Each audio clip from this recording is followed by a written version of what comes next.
The U.S. military just conducted its second deadly airstrike on an alleged drug trafficking vessel this week.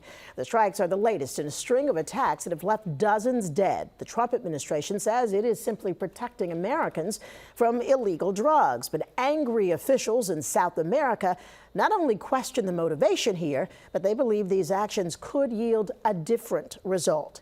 Here's ABC's Christiane Cordero.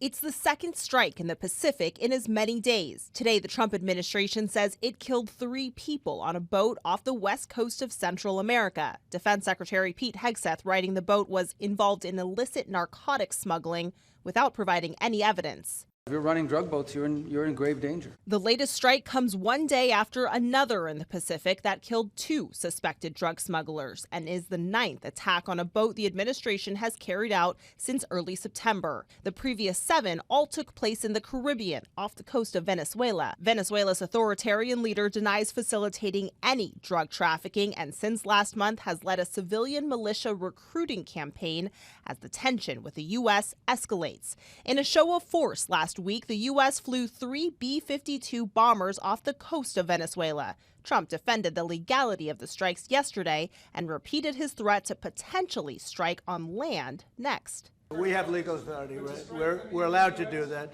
And if we do by land, we may go back to Congress. But this is a national security problem. Some members of Congress are critical of the president's approach. Senator Rand Paul on NBC over the weekend. But we know from Coast Guard statistics that about 25% of the time the Coast Guard boards a ship, there are no drugs. So if our policy now is to blow up every ship we suspect or accuse of drug running, that would be a bizarre world in which 25% of the people might be innocent. Regarding the Eastern Pacific, the U.S. Coast Guard says it has seized 50 tons of cocaine from that region since August.